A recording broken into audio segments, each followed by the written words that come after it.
if you want to cheat, I know you're going to cheat, one way or the other. This may be easier, but you can also SMS, you can also iChat, you can do whatever it is that you do, MSN, whatever.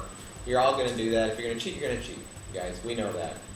Ultimately, it's to your benefit not to cheat. You're going to learn more, and you're going to be able to get into better colleges and universities. Let's take an educator's approach to everything we do with kids. Oh, we don't want you to use iPods. Why not? Because you're not listening to us when you use iPods. Well, that seems pretty simple to me. No earphones while you're in classroom. Yeah. Unless we allow you to do so. But So these can be educational tools. iPods can be educational tools. Computers can be educational tools. Gum, I'm not so sure, but if we teach the kids how to use it, fine, we can do that. So I think we need to go back to Forrest Gathercall's thoughts. Some people watching this may think, well, there's a leftist thinker who's a free thinker and probably has tie-dye in his closet back at the links. They're right, I do, but truthfully, doesn't it just make sense? Yeah, but it makes sense when you take it back to its simplest form. Right. And you can say, we have a policy, please use your cell phone for doing this activity. I'm sorry, the cell phone's not for you to be taking a picture of him in the bathroom, whatever. Right. Here is a consequence for that. Yeah, and so the kids know. It's not a cell phone, it's going to be a camera. It's not going to be a camera, it's going Correct, to be no, a it's just camera. like- There's a million ways to do all this now. So. No, thank you, Mr. Chambers. I'm on camera 4. And switching back.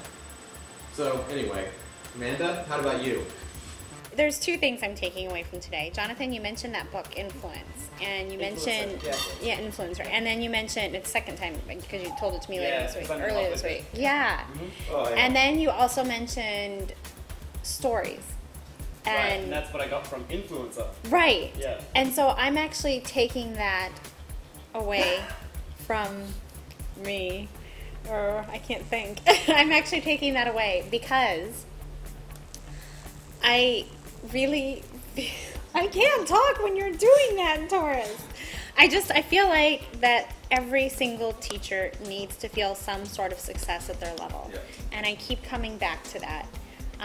If we're going to move this entire school forward, if we're going to move this entire school so that we can use cell phones in the classroom and we can use iPods in the classroom, I mean those basic needs, what I consider to be basic needs, it's about moving the entire school forward, not just the select few that are interested. Now, we have to play to the select few that are interested because we need their help in telling the stories of success. Right. We have to almost be marketers for the successes of technology, because if you don't tell people about that, they're going to focus on the other side, Yeah. the things that don't go so well, and that's what they're going to talk about. So you have to give them something to the talk story? about. Remember Jeff's keynote at the conference? Yes. Was a story. I know. So And that was going back to the Learning 2.0 and the TED Talks and all of that. The ones that I love those. They're stories. And actually, out of Learning 2.0, it was the TED Talks that stuck with me the most, Right. that I still remember today.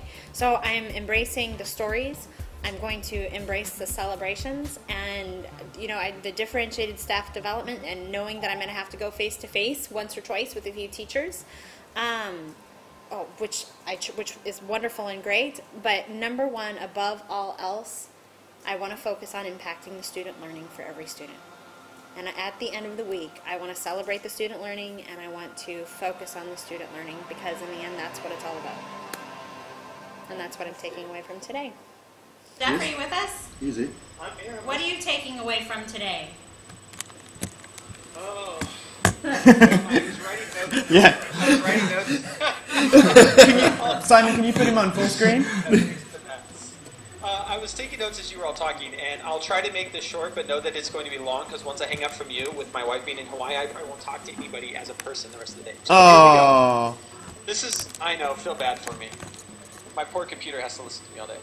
So, a couple things, and I keep coming back to the point that learning happens through connections. And is there a way that we can help teachers wrap their head around that learning happens through connections? And you take this, I mean, I'm sitting here and my mind is boggling that you guys are in Shanghai. We are picking up your feed through Shanghai, into Bangkok. We're adding my screen to the mix, and then we're shipping that out to Dean Shareski in Canada. I mean, to me, that is just there's something insane about connections that we are allowed to create today, and how that I don't know. I can't even explain it. I mean, how is this even possible? Like, seriously. Like, how is this even possible that we can take something that's happening in Shanghai, run it through Bangkok because that's where the broadband is, and ship it out to the rest of the world?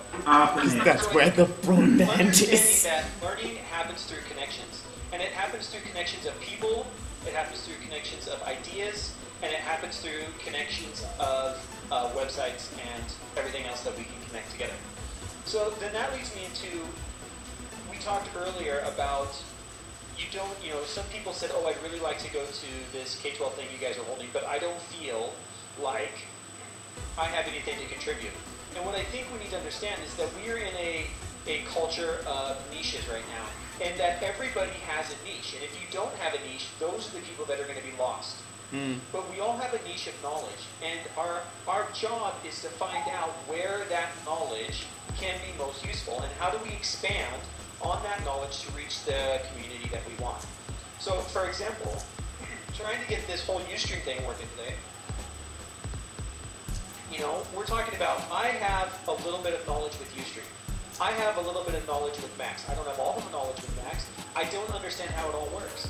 But I was able to, through connections, find people that thought of it being a Flash update. I never would have thought of it being a Flash update that was going to fix the sound problem in Ustream.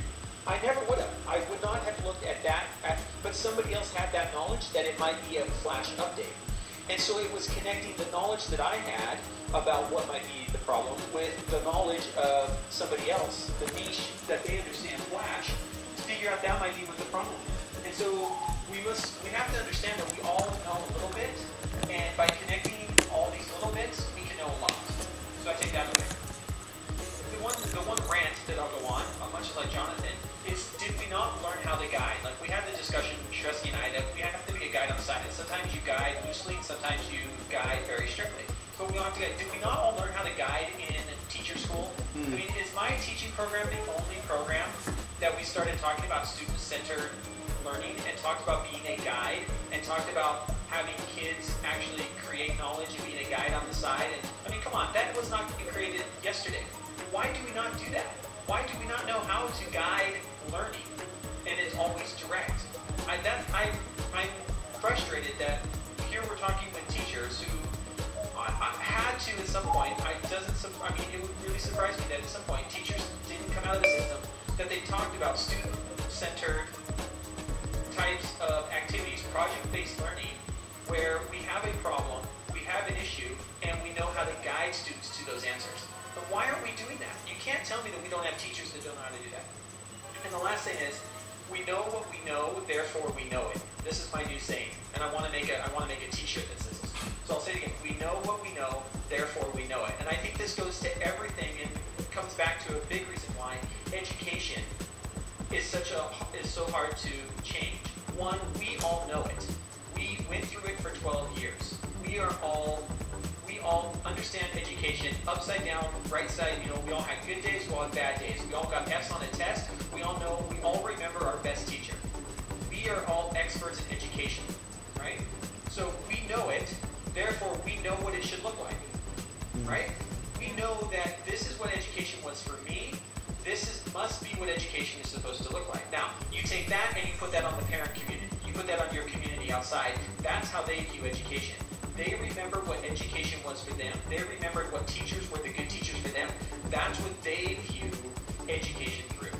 So we know what we know, therefore we know it. So what we need to do is do a lot of the things like Amanda has started to do, is we need to not only educate our students, but we need to teach our parents to unlearn and relearn what it means to be educated in this day and age.